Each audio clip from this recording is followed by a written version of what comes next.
The poles are shifting, but not in the way that you think.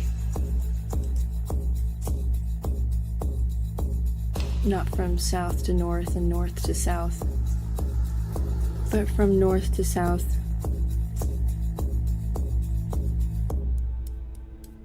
To east and west.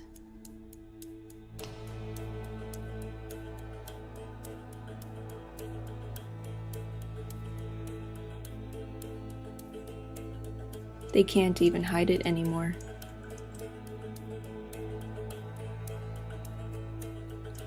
Our current system, where free energy flows continuously in the ground in the form of radioactive material. These current poles allow us to harvest energy in these radioactive rocks, which we have to have a license to possess now. It is currently illegal to have free energy material, and it is easy for those in control to make sure that no one can have it.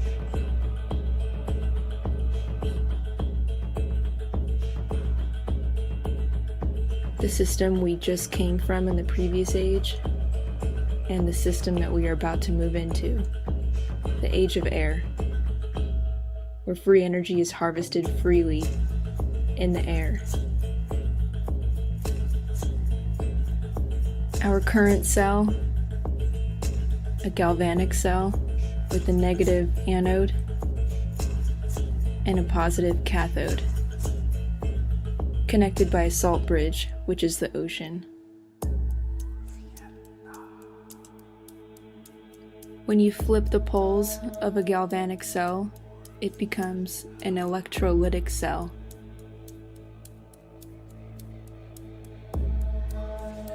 While a galvanic cell that we are currently in makes chemical energy into electrical energy, an electrolytic cell makes electrical energy into chemical energy.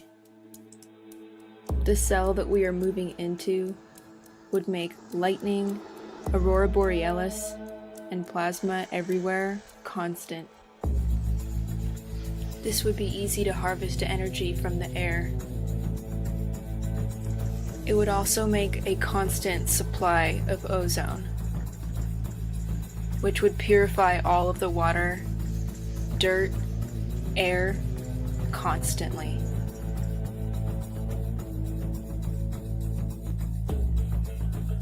More oxygen would enable us to be physically larger. At a higher atmospheric pressure, it would allow us to run long distances and not have to take breaks. It would allow us to heal our wounds at an impressive rate, and it would allow us to not be affected by venomous bites.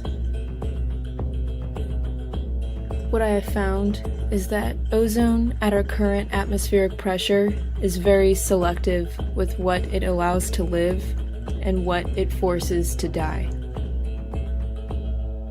A steady production of ozone worldwide would mean that there would be a constant warm temperature kept everywhere and nowhere would be left cold.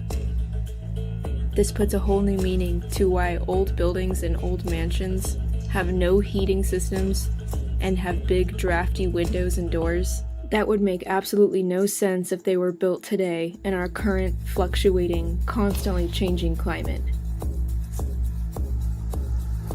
Whether you believe that this world is coming within our lifetime, or whether it's beyond, it is coming.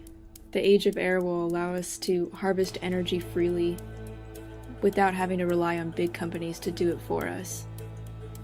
We won't have to worry about viruses and getting sick from the water, polluted food, or the air. Can you even imagine a time where you won't have to worry about the incoming winter? Not having to worry about every year when it gets to that time where you can't even leave your home because it's too cold? Have you wondered how the natives survived? Maybe they were in a different time. Maybe they were in a time where they didn't have to worry about the water being contaminated, the air being dirty, or food being polluted. Maybe they could run for miles and not have to take a breath. Maybe they were physically bigger and were able to take on bigger game. It's quite possible that them living in the dirt and living amongst nature is just a story. Maybe they lived in technologically advanced societies that we can't even imagine right now because we're stuck in our galvanic cell.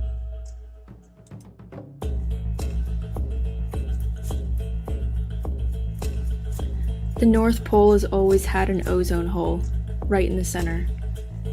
Recently, it spontaneously closed up for no reason. Now, they're saying that an ozone hole is opening up over Africa. Is it just a coincidence that the pole happens to be shifting east? Is it one big coincidence that ozone reached astronomically record levels last year alone? Will destruction surely follow when the poles shift and our current electrical system doesn't work anymore? When there's spontaneously, all of a sudden, more electricity in the air? Things won't work the same way that they used to. And things that used to work are going to come alive again.